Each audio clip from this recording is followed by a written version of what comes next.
하나님의 말씀은 요한계시록 19장 17절부터 21절입니다. 요한계시록 19장 17절부터 21절까지의 말씀을 교독하도록 하겠습니다. 제가 17절을 봅니다. 마지막 절은 같이 보겠습니다. 또 내가 보니 한 천사가 태양 안에 서서 공중에 나는 모든 새를 향하여 큰 음성으로 외쳐 이르되 와서 하나님의 큰 잔치에 모여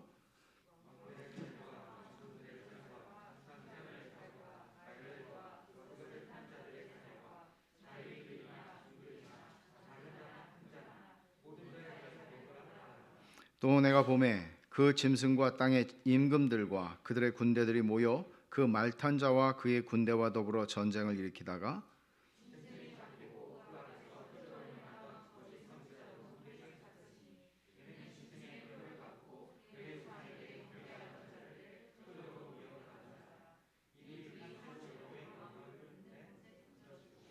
그 나머지는 말탄 자의 입으로부터 나오는 검의 죽음에 모든 새가 그들의 살로 배불리더라. 아멘.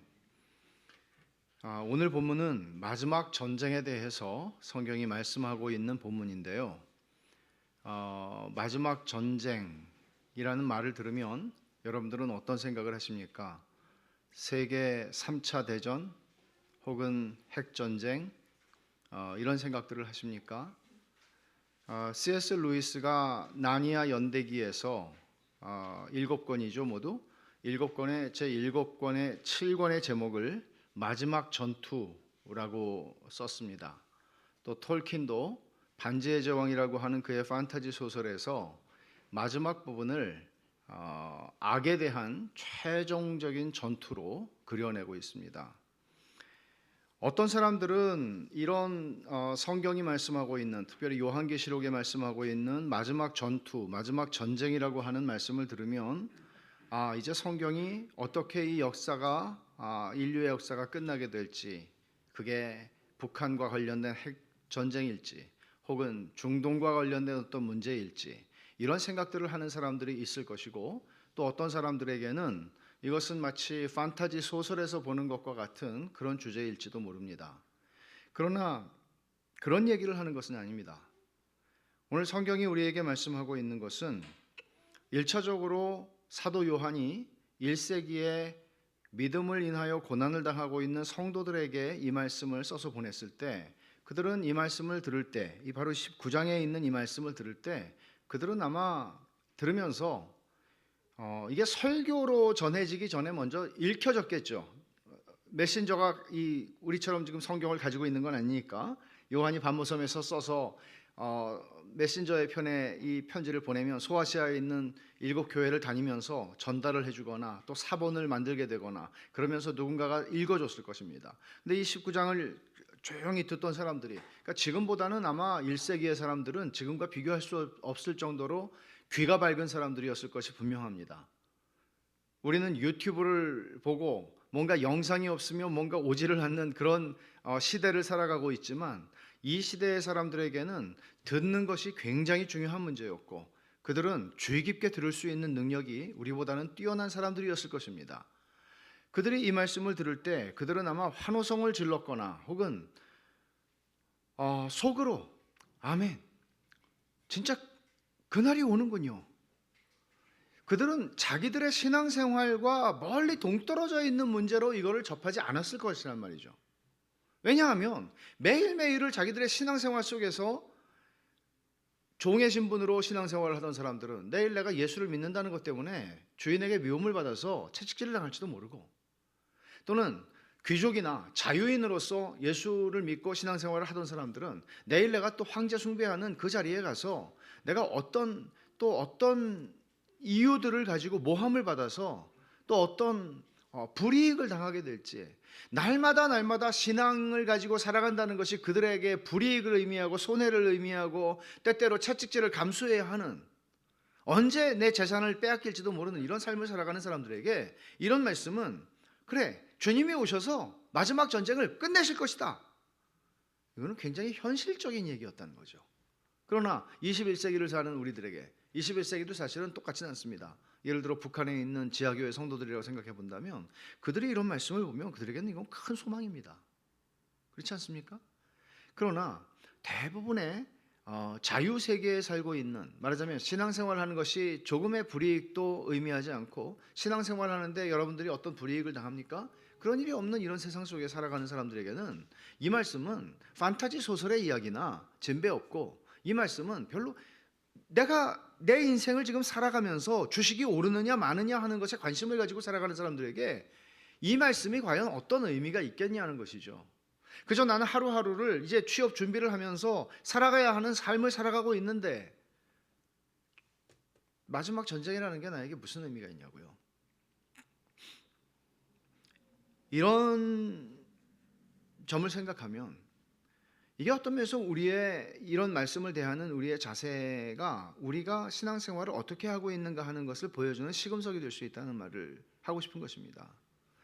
우리가 믿음을 가지고 영적인 전쟁을 잘 싸우고 살아간다면 이 말씀은 우리에게는 굉장히 힘이 되는 말씀일 수 있습니다. 그러나 그저 우리는 하루하루 사는 게 버겁거나 또는 하루하루 사는 것이 즐겁거나 그저 이렇게 살아가는 삶이 우리에게 너무나 익숙하고 이렇게 살아가는 사람들에게 최후의 전쟁, 마지막 전쟁이라고 하는 것은 그다지 의미가 없는 것일 것입니다.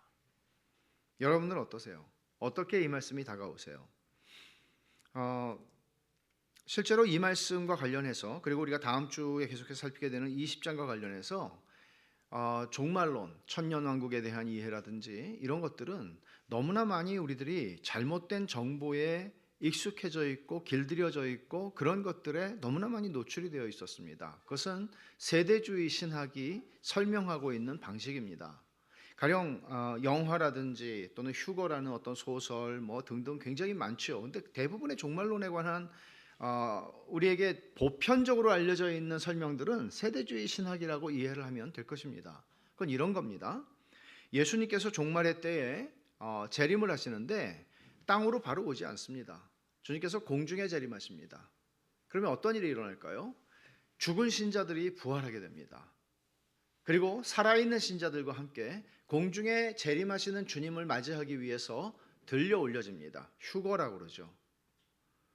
그러면 여러분, 휴거라고 하는 말을 우리가 많이 듣지만 사실 굉장히 공포심도 많이 가져온 것이 휴거의 개념이었습니다. 어떤 사람은 자다가 낮잠을 자다 일어났는데 아무도 없는 거예요. 와이프도 없고 애들도 없고 그래가지고 이거 다 휴거된 거 아니야? 나는 뭐지? 그러고 회심한 사람도 있어요. 제가 아는 사람 중에. 그러니까 여러분, 이렇게 비뚤어진 것을 통해서도 하나님께서 사람 부르실 수는 있어요. 그러나 이런 세대주의가 가져온 이런 설명들, 또 공중에 들려 올려진 휴거된 성도들과 함께 주님은 7년 동안 어린 양의 혼인잔치를 공중에서 즐거이 벌이게 될 것입니다. 그러면 이 땅에선 어떤 일이 일어나느냐? 이 땅에선 난리가 아니죠. 대환란입니다. 7년의 대환란이 일어납니다. 그리고 마귀가 세상을 통치하는 마귀 통치의 시대가 열립니다. 그러니까 휴거되지 못한 사람들은 정말 고통스러운 것이죠. 그런 마지막 때에 대한 두려움들을 많이 안겨주는 설명입니다. 그리고 그 대환란 가운데에서 대규모 회심이 일어나게 되는데 그게 누군가 하면 주로 이스라엘 사람들입니다. 유대인들이죠. 유대인들이 회심을 하게 될 것이고, 유대인들이 회심을 하자 이제 그 회심한 유대인들을 향하여 이스라엘 주변으로, 그게 이제 아마겟돈 전쟁입니다. 이스라엘 주변으로 세상에 많은 군대들이 모여들게 됩니다. 이스라엘과 전쟁을 벌이기 위해서. 그게 아마겟돈 전쟁이죠. 그리고 그때 공중에서 주님이 백마를 타고 땅으로 오셔서 그들과 전쟁을 하고 이기실 것이다. 이게 최후의 전쟁이다. 그리고 예루살렘에서 보좌를 세워서 1000년 동안 그리스도께서 왕노릇 하실 것이다. 이게 세대주의 전철련이 해석하고 있는 방식입니다. 이런 설명을 들으면 우리는 일단 솔깃해집니다. 왜냐하면 우리가 살아가고 있는 시대에 대한 뭔가 기가 막힌 시나리오를 듣기 때문입니다. 어떤 드라마의 시나리오를 우리가 봐도 뭐 드라마의 시나리오 볼 일 없죠? 배우가 아닌다며요. 근데 정말 이 솔깃해지는 그런 재미있는 뭔가 드라마 같은 드라마틱한 그런 이야기죠. 그러나 한번 생각해 보십시오. 요한계시록을 요한이 반모섬에서 계시를 받아서 환상을 보고 썼을 때 그런 2000년 후에 혹은 3000년 후에 언제가 될지 모르는 먼 미래에 일어나게 될 종말의 시간표를 받아서 전달해 주려고 요한계시록을 썼던 것일까요? 그런 종말의 시간표라면 1세기를 살았던 그리스도인들에게 혹은 15세기, 16세기에 살았던 사람들에게 이거 무슨 의미가 있겠습니까? 심지어 21세기를 사는 우리들에게도 이거는 뭐 어느 천년에 일어날 일이야. 이게 나하고 무슨 상관이야. 나는 열심히 그냥 신앙생활하고 교회 다니고 열심히 돈 벌고 이 세상 살면 되지. 이런 생각하지 않습니까? 과연 그런 식으로 성경이 쓰여졌겠냐는 말이죠. 그러니까 세대주의라고 하는 그 해석의 입장은 문제가 뭔가 하면 이 모든 말씀들을 문자적으로 이해를 하는 것입니다. 그러나 제가 늘 말씀드렸지만은 요한계시록은 장르로 문학 장르로 말하면은 이것은 묵시문학이라고 하는 것인데 이것은 그런 방식으로 묵시문학을 요즘 표현으로 한다면 판타지라고 할 수 있습니다. 이런 것을 문자적으로 이해한다는 것은 어리석은 것이죠. 뿐만 아니라 여기에 요한이 보고 있는 이 모든 것들을 시간 순서대로 지금 그들은 이해를 하려고 하는 것입니다. 그렇게 하다 보면 우리는 요한계시록의 진정한 의도와 의미를 놓칠 수밖에 없게 되는 것입니다. 우리가 20장으로 가게 되면 천년왕국이라고 하는 주제를 또 만나게 될 텐데 이것은 요한계시록을 설명하고 해석하는 데 있어서 가장 뜨거운 논쟁이 되고 있는 부분입니다. 우리는 그 부분을 나중에 좀 더 살펴볼 수 있을 것입니다. 그러나 오늘 우리가 포커스하고 있는 것은 뭔가 하면 전쟁이라고 하는 것입니다. 그 전쟁은 언젠가 끝날 날이 있을 것입니다.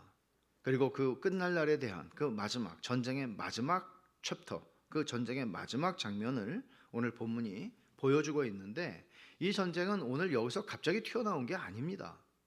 이 전쟁의 이야기는 사실 굉장히 많이 나오고 있었고 요한계시록에서 하나를 찾아보면 16장으로 한번 가봅시다. 16장으로 가보죠. 12절을 보시면 제가 좀 몇 절을 읽죠. 또 여섯째 천사가 그 대접을 큰 강 유브라데에 쏟음에 이거는 여섯 번째 대접 심판입니다. 강물이 말라서 동방에서 오는 왕들의 길이 예비되었더라.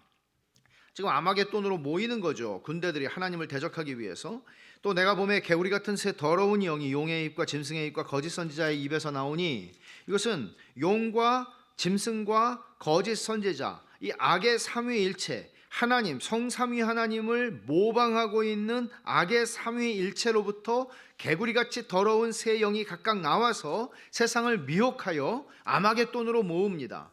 그들은 귀신의 영이라 이적을 행하여 온 천하 왕들에게 가서 하나님과 전능하신 이의 큰 날에 있을 전쟁을 위하여 그들을 모으더라.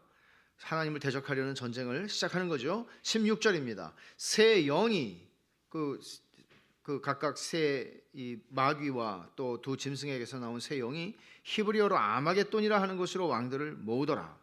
지금 이 본문은 16장에 있는 이 본문은 아마겟돈 전쟁이 어떻게 시작되고 준비되는가 하는 것을 지금 설명하고 있고 오늘 우리가 읽은 19장 17절부터 21절에 있는 설명은 그 전쟁이 벌어지고 결국 어떻게 끝난다 하는 것을 보여주는 게 오늘 본문이에요. 그럼 여러분 이 전쟁을 조금 더 우리가 추적을 해보면 이게 16장에서만 이 전쟁을 말한 게 아니었습니다. 사실 13장으로 우리는 또 거슬러 올라가게 되는데 13장 1절을 한번 보세요. 내가 보니 바다에서 한 짐승이 나오는데 뿔이 10이요 머리가 7이라 그 뿔에는 10 왕관이 있고 그 머리들에는 신성모독하는 이름들이 있더라. 바다에서 한 짐승이 나옵니다. 11절을 보세요. 내가 보매 또 다른 짐승이 땅에서 올라오니 어린 양같이 두 뿔이 있고 용처럼 말을 하더라. 여러분 두 짐승이 각각 바다에서 나오고 땅에서 나옵니다. 지금 바다에서 나오는 짐승은 이 두 짐승이 사실은 오늘 본문에서 나오는 짐승과 거짓 선지자입니다. 바다에서 나오는 짐승을 세상의 세속 정치 권력이라고 이해할 수 있습니다. 그러니까 로마 제국이죠. 로마 제국이 얼마나 기독교를 300년 동안 무시무시하게 탄압을 하고 박해를 했습니까? 이런 정권을 얘기하는 것입니다. 그리고 뒤에 나오는 땅에서 나오는 짐승이 있죠. 11절에 그 짐승은 종종 거짓 선지자라고 불립니다. 왜 그런가 하면 이것은 종교적인 세력이기 때문에 그렇습니다. 그래서 역사 속에서, 교회 역사 속에서 언제나 정치적으로 교회를 핍박하는 세력이 있었는가 하면 종교적으로 그들을 미혹하는 세력들이 있었습니다. 끊이지를 않았습니다. 이 두 세력이 언제나 하나님의 교회를 무너뜨리기 위해서 하나님의 성도들을 미혹했다는 것입니다. 이 두 짐승이 나오는데, 이 두 짐승이 나와서 이제 교회를 핍박하고 미혹하게 됩니다. 근데 우리가 조금만 또 앞으로 가서 보면 이 두 짐승이 왜 등장을 하게 되는가? 12장 7절을 보십시오. 하늘에 전쟁이 있으니 미가엘과 그의 사자들이 용과 더불어 싸울세. 용과 그의 사자들도 싸우나 이기지 못하여 다시 하늘에서 그들이 있을 곳을 얻지 못하니라. 큰 용이 내쫓기니 옛 뱀 곧 마귀라고도 하고 사탄이라고도 하며 온 천하를 꿰는 자라. 그가 땅으로 내쫓기니 그의 사자들도 함께 내쫓기니라. 하늘에서 전쟁이 있었다는 거죠. 이건 보이지 않는 세계의 전쟁입니다. 보이지 않는 세계의 전쟁이 언제 일어났느냐? 언제 마귀가 땅으로 내쫓겼느냐? 이것은 태초에 하나님이 천지를 창조하시고 나서 천사가 타락해서 마귀가 됐다. 그 사건을 말하는 게 아니라 이것은 예수 그리스도께서 십자가에서 죽으셨을 때 이 전쟁에, 이 길고 긴 전쟁의 승패를 결정하셨을 때 하늘에서 마귀가 내쫓겼다는 것입니다. 그리고 자기 때가 얼마 남은지 알지 못하고 그는 내쫓겨서 이제 두 짐승을 일으켜서 그들이 거짓 악의 삼위일체가 되어서 하나님의 교회를 박해하고 또 미혹하는 것입니다. 그러면 우리가 요한계시록 2장과 3장에서 보았던 것은 주님이 소아시아의 7 교회에게 보내는 편지였는데, 그 내용들을 보면 서머나 교회나 빌라델비아 교회 같은 경우는 칭찬만 받았죠. 그렇지만 그 7 교회 가운데 어느 하나도 안팎으로 어려움을 겪지 않았던 교회는 없었습니다. 역사적으로 모든 교회가 다 그렇습니다. 안팎으로 바람잘 날이 없는 것입니다. 왜 그렇습니까? 마귀가 이렇게 활동을 하고 있기 때문에 그런 것입니다. 그래서 에베소 교회는 내적으로 교리적인 문제 때문에 씨름했고, 또는 바깥에서 우상을 섬기는 문제 때문에 씨름하고, 때로는 또 이세벨의 음행에 물들기도 하고, 여러 교회들이 당면하고 있는 안팎의 문제들이 언제나 있었다는 것이고, 그 속에서 주님께서는 너희가 이기는 자가 되어라, 이기는 자에게 내가 상을 주겠다라고 약속을 하시는 것입니다. 그러니까 싸워 이기라는 격려를 주님이 하시면서 그들에게 주실 상을 약속하십니다. 그럼 여러분, 이거 언제 시작된 전쟁이죠? 아담과 하와가 범죄한 다음에 시작된 전쟁입니다. 창세기 3장 15절을 한번 봅시다.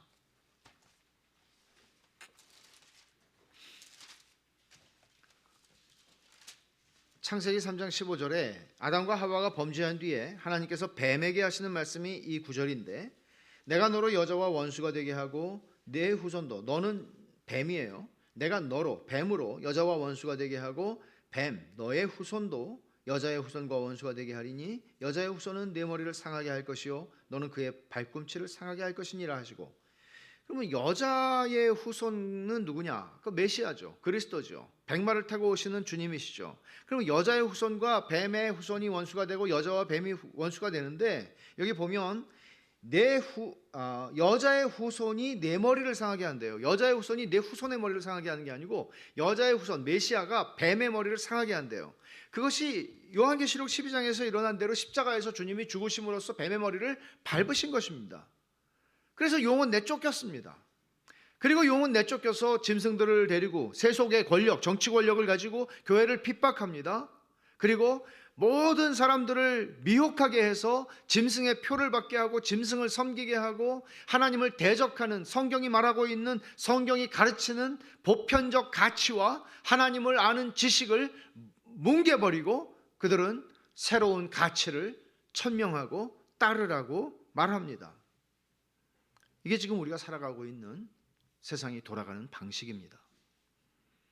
성경에서는 이래서 성경 전체를 관통하는 주제가 2가지가 있어요. 뭘 2가지라고만 할 수는 없죠. 거기에 또 다른 하나님의 나라라든지 언약이라든지 많은 주제들이 있지만, 우리가 아주 딱 와닿는 주제 2가지는 뭔가 하면, 제가 성경이 결혼으로 시작해서 결혼으로 끝난다고 그랬죠. 아담과 하와를 하나님께서 결혼시키는 이야기로 시작해서 그리고 어린 양의 혼인잔치가 벌어지는 것으로 성경은 마감됩니다. 어떻게 보면 성경 전체를 관통하는 것은 결혼과 사랑이라고 하는 주제입니다. 그러나 또 하나의 주제가 오늘 발견되는데 그건 뭔가 하면 전쟁이라고 하는 주제입니다. 성경 전체를 관통하는 것입니다. 창세기 3장 15절부터 전쟁이 시작되었습니다. 하나님이 전쟁 선전포고를 하셨습니다. 그리고 이 전쟁이 오늘 여기 마지막 전쟁이라고 하는 이 본문에서 이 전쟁이 막을 내리게 되는 것입니다.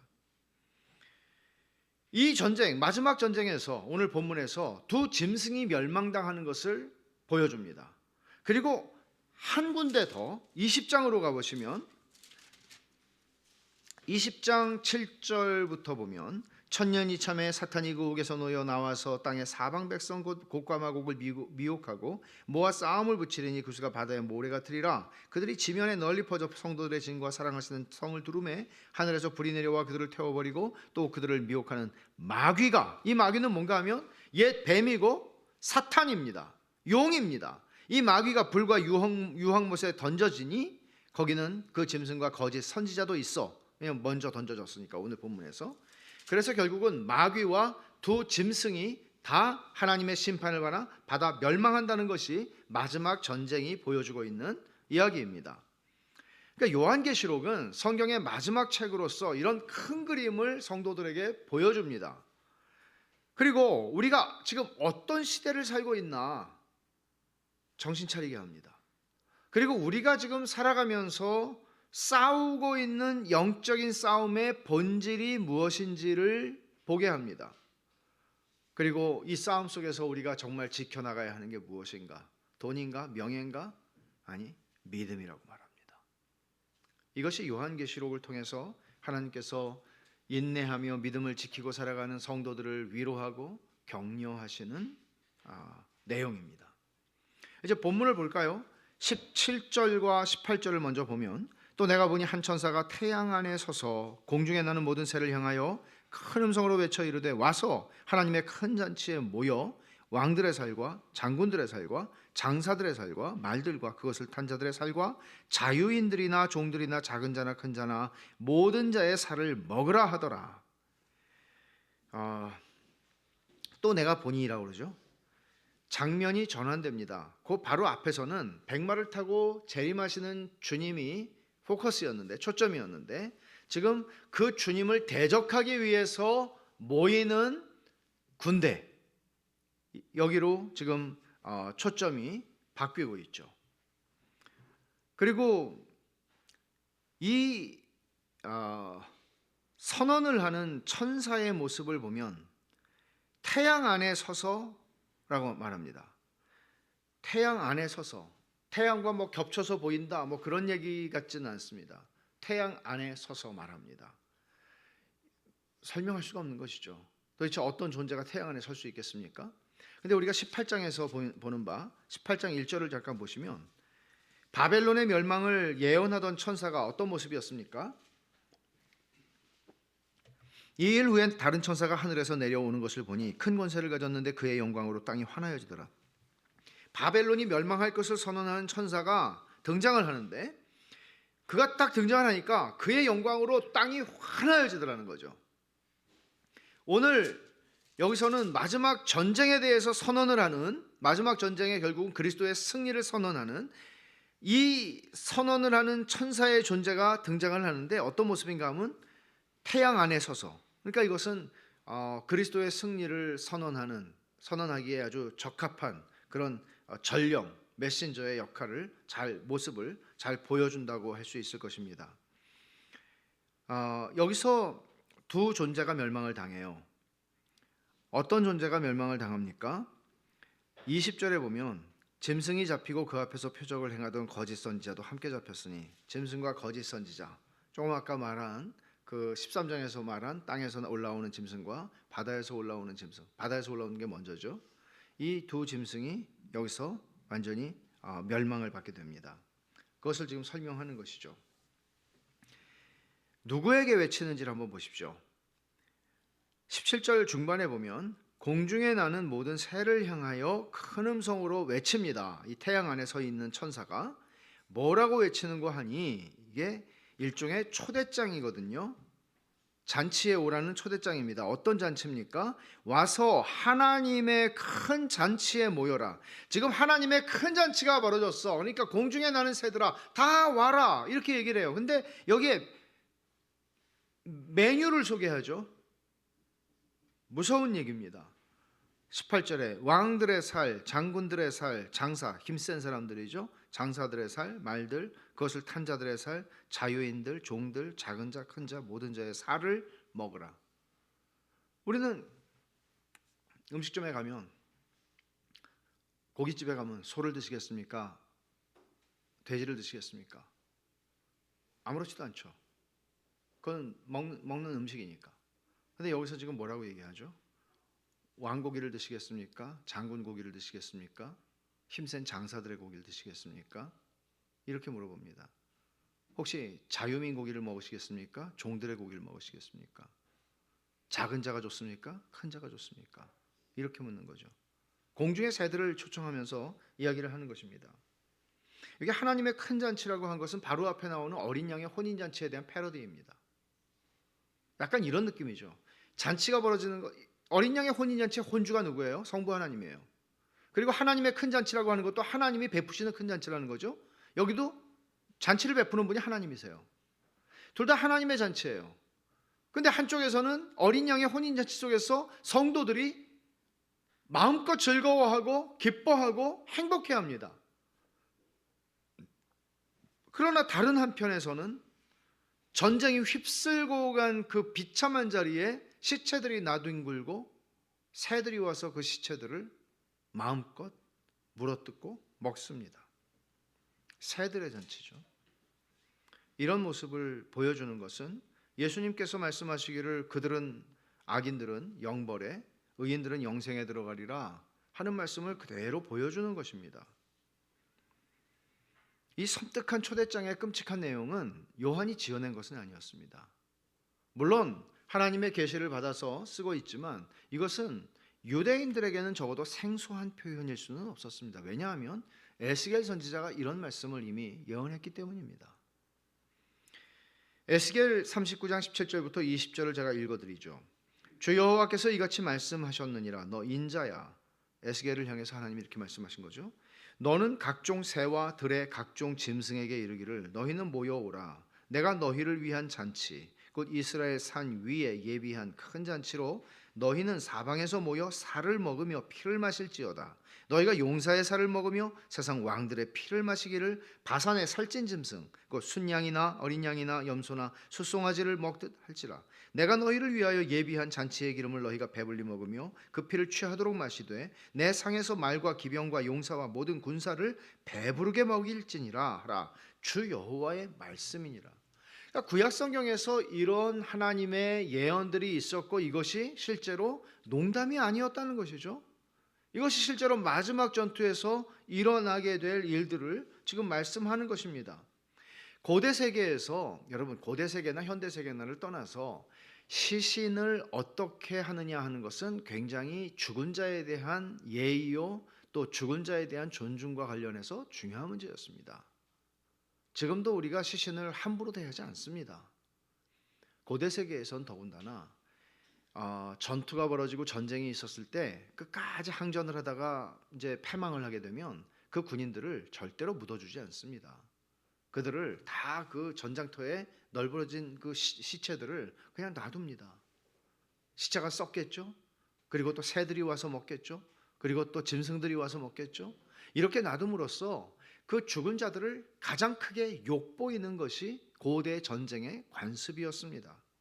여기서도 지금 전쟁이라고 하는 맥락 속에서 우리가 이 말씀을 읽을 때 이것은 끝까지 하나님을 경외하지 않고 끝까지 하나님을 저버리고 끝까지 하나님의 은혜에 대해서 모르는 척했던 그 모든 사람들에 대해서, 아니 더 적극적으로 하나님의 백성들을 박해하고 핍박했던 그들을 향해서 하나님이 갚아주시는 이야기입니다.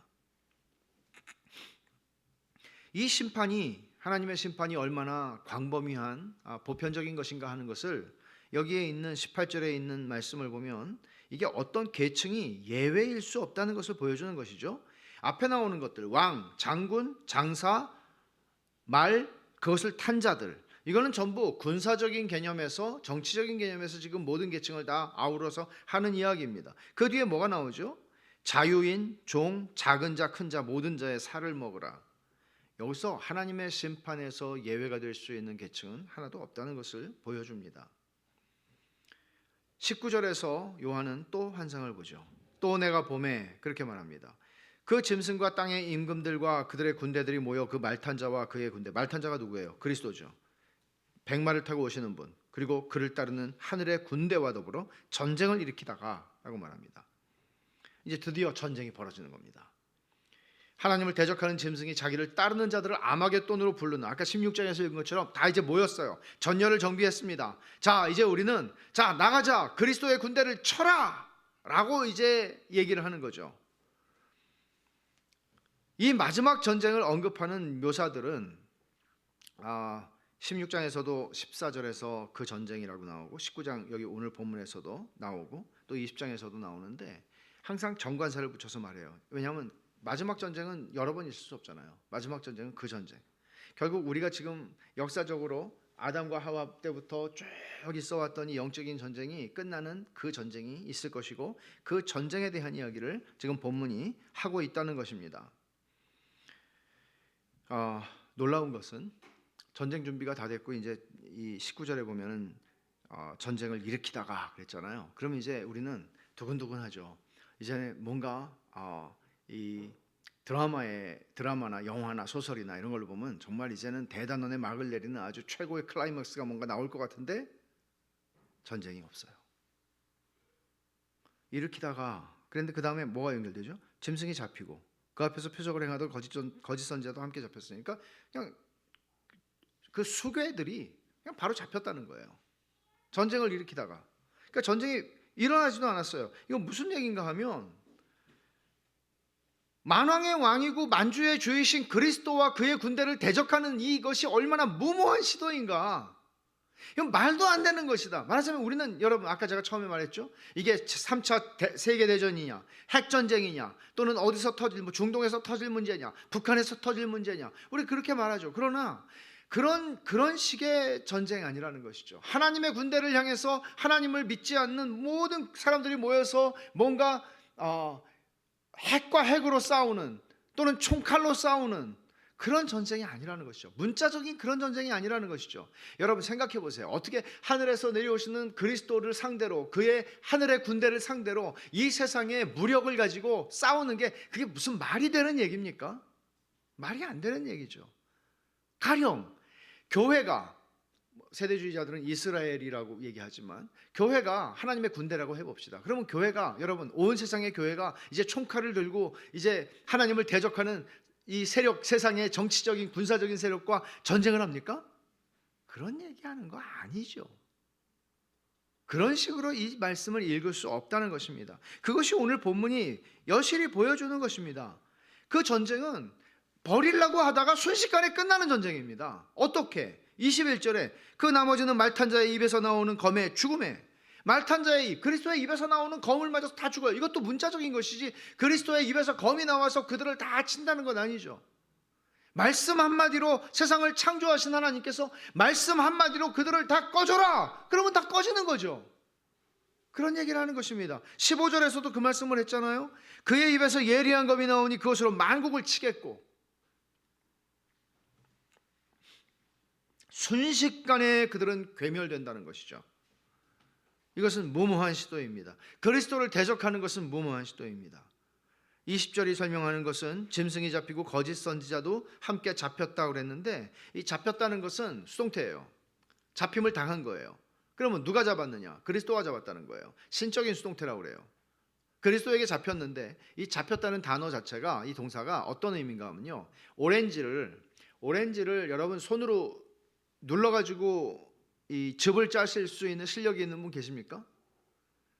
모르죠. 또 모르죠. 그러나 웬만해서 사람이 안 하죠. 그냥 기계가 있는 거예요. 기계에다가 이제 오렌지를 딱 넣으면 이게 쫙 해서 이제 나와서 마시는 거 아니에요? 그러면 그 기계 속에서 살아남을 오렌지가 있겠습니까? 없죠. 그런 의미로 쓰는 동사예요. 그러니까 아주 괴력, 완력, 굉장히 큰 힘으로 확 잡은 거예요. 지금 그런 의미로 그리스도가 잡으신 거예요. 그러니까 풀려날 수 없죠. 풀려날 길이 없죠. 끝난 거죠. 근데 여기 짐승과 거짓 선지자가 잡혔는데 거짓 선지자의 죄목이 여기에 명시됩니다. 20절에 이는 짐승의 표를 받고 그의 우상에게 경배하던 자들을 표적으로 미혹하던 자라. 속이는 거죠. 모든 이 땅의 백성들을 예수를 믿지 못하도록 속이는 거죠. 먹고 사는 문제, 이 짐승의 표를 받고 짐승을 섬겼다는 것은 우리가 앞에서도 봤지만 그것은 이 땅에 결국은 돈이 최고야. 결국은 먹고 사는 거 말고 뭐가 있어? 예수 믿으면 뭐 먹여 살려줘? 먹고 사는 문제에 인생을 걸고 살아가는 태도를 얘기하는 것입니다. 그렇게 살도록. 그래서 부자 되면 다 되는 거야. 돈이 최고지. 돈이 신이야. 이런 미혹함을 줌으로써 짐승을 섬기게 만들었던 것이 거짓 선지자의 죄목입니다. 그래서 결국 어떤 형벌을 받게 됩니까? 20절 하반절에 이 둘이 산채로 유황불 붙는 못에 던져지고, 유황불 붙는 못 던져지고. 근데 여기 산채로 던져진다고 그러죠. 이것은 어떤 학자들이 주장하는 것처럼 결국 지옥이라는 것은 지옥에서 영벌을 받는다는 개념을 부인합니다. 어떤 학자들은. 왜냐하면 그것은 하나님이 그렇게 하시는 것은 하나님의 사랑에, 하나님의 선하심에 위배된다는 것이죠. 그러나 여러분, 성경은 분명하게 말씀합니다. 산채로 유황불 붙는 못에 던져지고, 이것은 영혼 멸절설이라고 하는, 영혼이 다 없어져 버린다는 것인데 그런 말씀을 승인하지 않습니다. 그런 설명을. 이것은 산채로 유황불 붙는 못에 던져진다는 것은 의식을 가진 채로 영원히 고통을 당하는 지옥에 대한 말씀을 하고 있는 것입니다. 여러분, 14장 11절을 한번 가보십시다. 14장 11절에 이렇게 말씀했죠. 그 고난의 연기가 세세토록 올라가리로다. 짐승과 그의 우상에게 경배하고 그의 이름표를 받는 자는 누구든지 밤낮 쉼을 얻지 못하리라. 밤낮 쉼을 얻지 못하리라. 주님께서도 지옥에 대한 말씀을 여러 번 하셨는데, 여러분, 여기서 유황불 붙는 못이 뭘까요? 유황불 붙는 못, 연못이죠. 연못인데 유황불이 붙고 있는 거죠. 그러면 뭐 화산 냄새 같은 것도 날 거 아니에요? 아마 그 반지의 제왕을 보신 분들은 반지의 제왕의 맨 마지막에 골룸이 반지를 잡으면서 들어가던 그 불 붙는 불의 연못이라고 해야 될까요? 아마 그런 걸 생각하면 되실 것 같아요. 그것을 그대로 보여주는 것이죠. 그러니까 톨킨도 그렇고 C.S. 루이스도 그렇고 사실은 성경에서 영감을 받아서 그런 것들을 썼기 때문에 그건 부인할 수 없는 것이죠.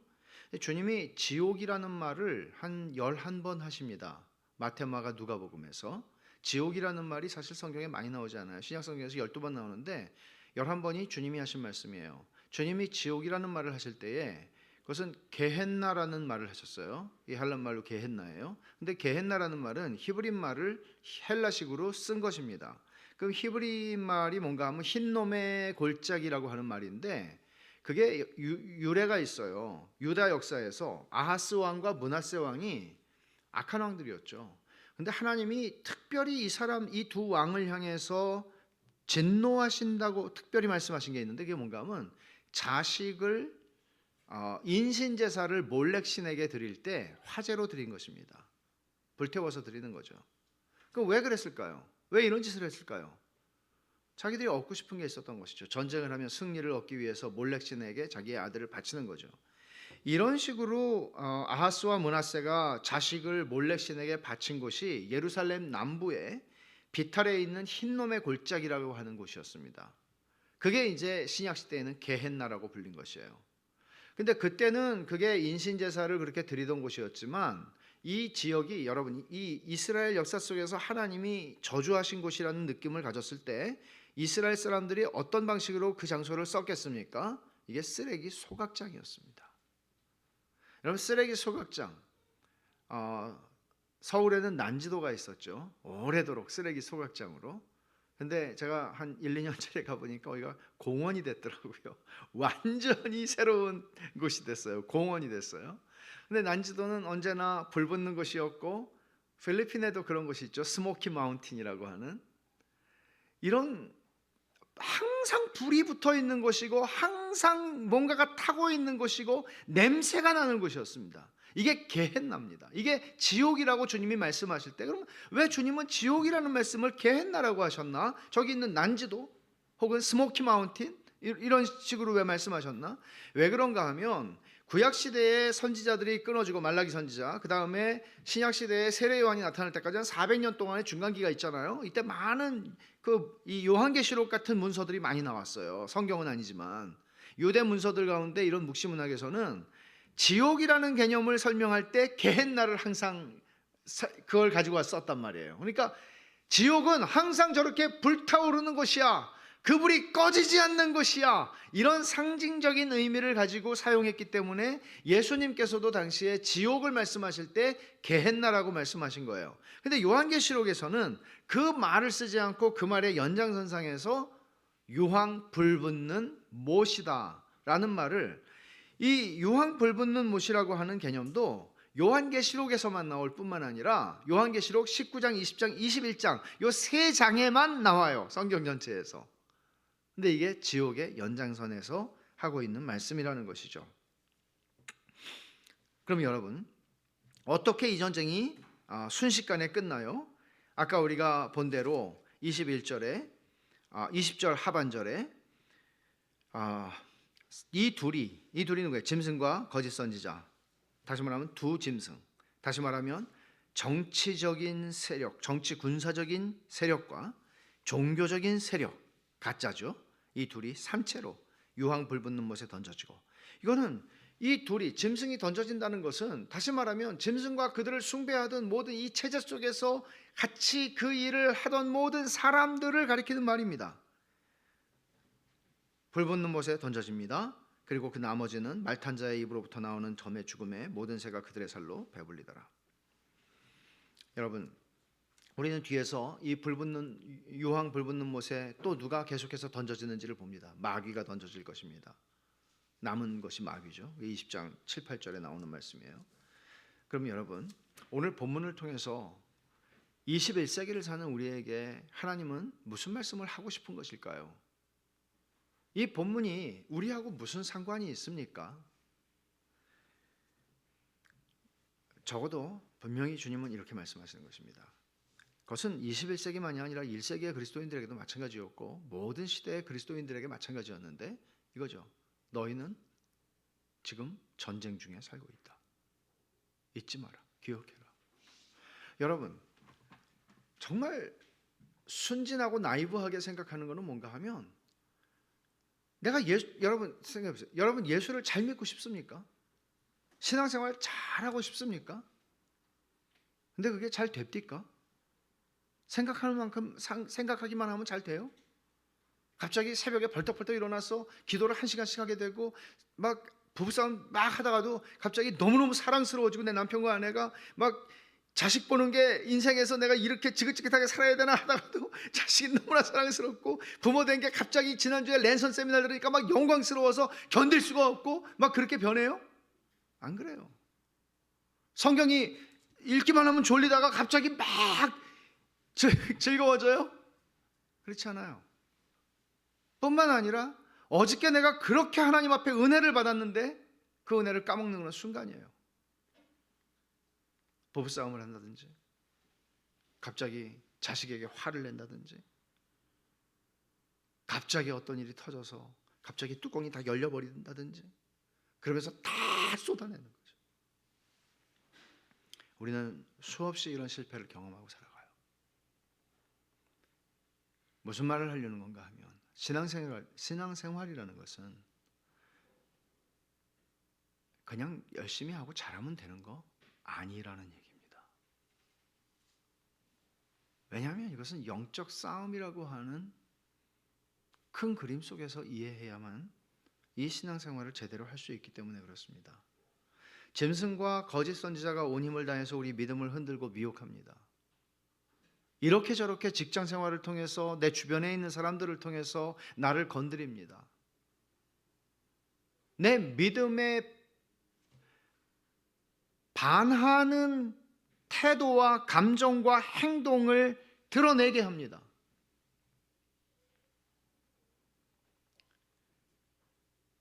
사도 바울이 말씀한 대로 혈과 육에 대한 싸움이 아니라 어둠의 세력과의 영적인 전쟁이라고 성경은 설명합니다. 여기서 벗어날 수 있는 그리스도인은 단 한 사람도 없습니다. 열심히 말씀 읽고 묵상하고 기도하면 되는 게 아닙니다. 밤중에 와서 우리가 받은 은혜를 다 무너뜨리는 존재가 있습니다. 현재 진행되고 있는 전쟁을 인식하지 못하고 살아간다면 우리는 신앙의 집을 제대로 지을 길이 없습니다. 영적인 싸움입니다. 여러분들의 육아 전쟁이라고 굳이 표현한다면 육아 전쟁이면 안 되잖아요. 육아 평화 힘든 거죠. 그러나 그냥 그게 아니라 사실은 영적인 전쟁이란 이걸 통해서 마귀가 얼마나 나를 무너뜨리고 얼마나 나를 화나게 하고 또 부부간의 관계도 마찬가지고 직장 속에서 우리가 살아가는 모든 것들이 다 마찬가지입니다. 그런 눈을 뜨라 하는 것입니다. 어떻게 우리는 그 사람 자신을 미워하거나 대적하는 것을 넘어서서 그 배후에 있는 짐승과 거짓 선지자의 세력을 보며 싸울 수 있는가 하는 것입니다.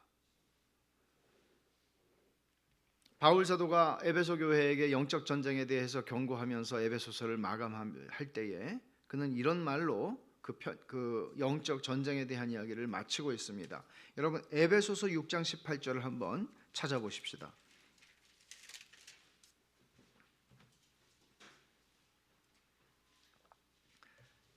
이렇게 말하죠. 모든 기도와 간구를 하되 항상 성령 안에서 기도하고 이를 위하여 깨어 구하기를 항상 힘쓰며 여러 성도를 위하여 구하라. 기도, 간구, 기도하고 깨어 구하기를 구하라. 기도가 얼마나 강조되는지 여러분 보실 수 있죠?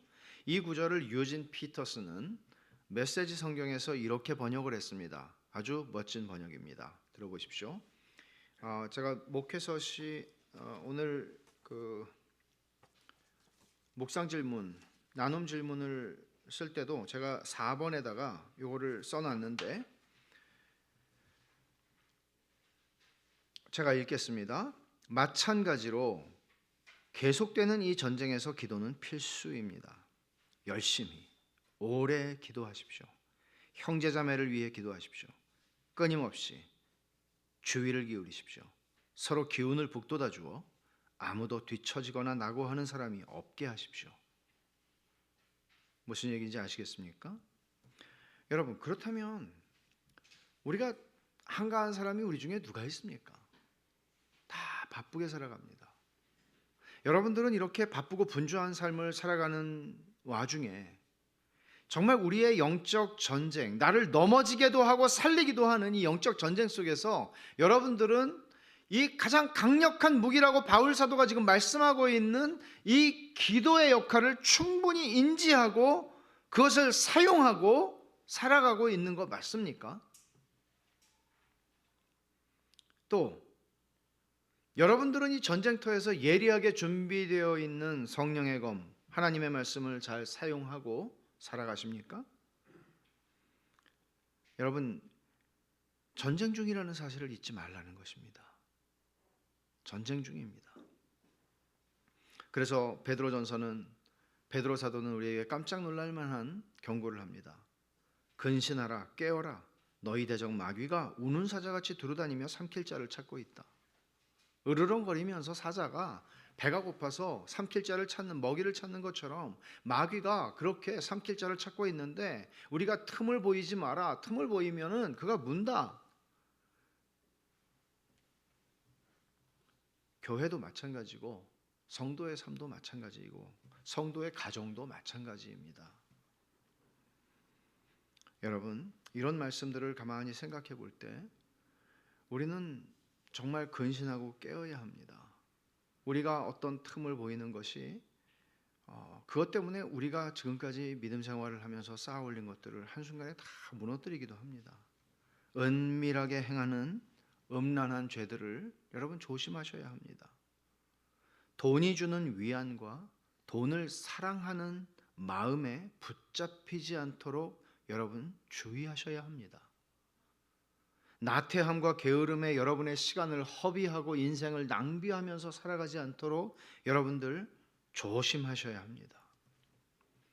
하나님이 주셔야 하는 위로를 사람한테서 얻으려고 애쓰고 사람한테서 그런 위로를 구하는 이런 마음의 우상으로부터도 여러분들은 신경을 쓰셔야 합니다. 여러분, 이런 말씀들을 우리가 들을 때 보다 큰 그림 속에서 주님은 이런 말씀을 우리에게 주신다는 사실을 잊지 마십시오. 여러분들이 이런 싸움을, 믿음의 싸움을 하나하나 여러분들의 은밀한 죄로부터, 돈을 사랑하는 것으로부터, 그리고 또 여러분들이 하나님에게서 얻어야 할 위로를 사람에게서 얻지 않으려고 하는 것으로부터, 또 틈틈이 우리를 나태함과 게으름에 빠지게 하는 것으로부터 여러분들이 빠져나오지 못해 이런 문제들을 여러분이 잘 감당하고 살아간다고 해서 그 여러분들의 의로 구원받는 것은 아닙니다. 우리가 구원받는 것은 그리스도의 의로 구원을 받습니다. 그리스도께서 나를 대신해서 내가 이룰 수 없는 의를 당신의 의를 이루셔서 우리에게 주셨고, 우리가 감당할 수 없는 죄의 값을 주님이 십자가에서 다 지불하셨습니다. 말하자면 이것은 단순히 이렇게 행함으로써 내가 이기는 자가 되자 하는 것이 아니라, 여러분이 이렇게 한다고 해도 못합니다. 미안하지만 넘어집니다. 매일, 아니 하루에도 수십 번. 복음은 이렇게 말합니다. 괜찮아. 그래도 괜찮아. 실패해도 괜찮고 넘어져도 괜찮아. 왜냐하면 네가 잘해서 구원받는 게 아니고, 네가 잘하기 때문에 내가 널 사랑하는 게 아니고, 예수 그리스도가 너를 위해서 모든 걸 다 이루셨기 때문에, 네가 그를 믿기 때문에, 그를 믿음으로 네가 그리스도와 연합했기 때문에 내가 너를 있는 모습 그대로 완전하게 너를 용납하고 너를 그리스도를 보는 것과 같이 내가 그렇게 너를 보고 있어. 이게 복음이에요. 넘어져도 괜찮아요. 그러나 넘어질 때마다 우리는 회개함으로 하나님께 나아가요. 넘어질 때마다 우리는 회개함으로 나아가요. 회개는 우리를 회복시키시는 하나님의 명약이에요.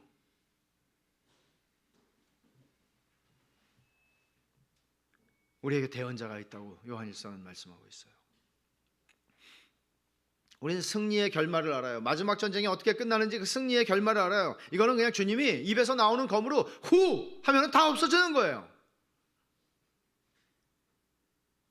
그렇지만 그날이 지금은 아니에요. 아직은 아니에요. 우리는 이 싸움을 하고 있어요. 우리는 그들을 가볍게 여길 수는 없어요. 짐승과 거짓 선지자의 세력을 가볍게 여길 수는 없어요. 우리는 이 승리의 결말을 알기 때문에 싸울 힘을 얻죠. 여러분, 넘어져도 괜찮아요. 근데 다시 회개하고 우리는 다시 그 길을 가는 거예요. 이게 그리스도가 어린 양이 우리를 어디로 이끄시든지 우리는 그를 따라가는 길입니다. 이렇게 우리는 가다 보면 주님께서 오셔서 그들을 후 하고 날려버리실 것입니다.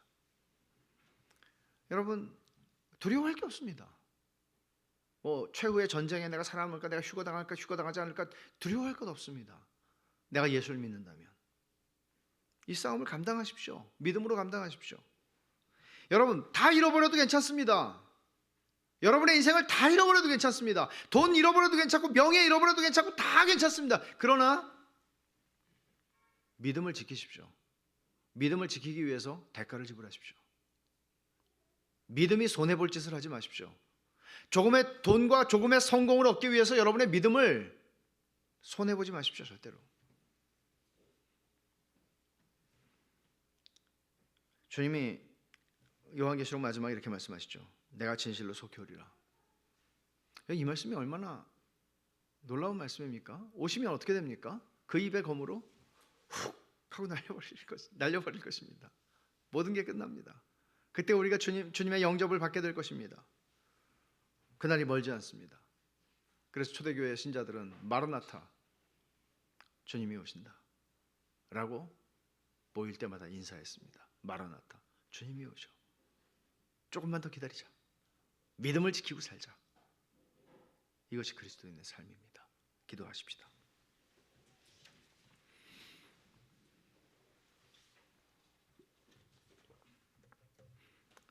여러분, 우리 잠깐만 기도하십시다. 들은 말씀을 생각하면서 여러분은 이런 전쟁을 얼만큼 인식하고 사셨어요? 살고 계세요?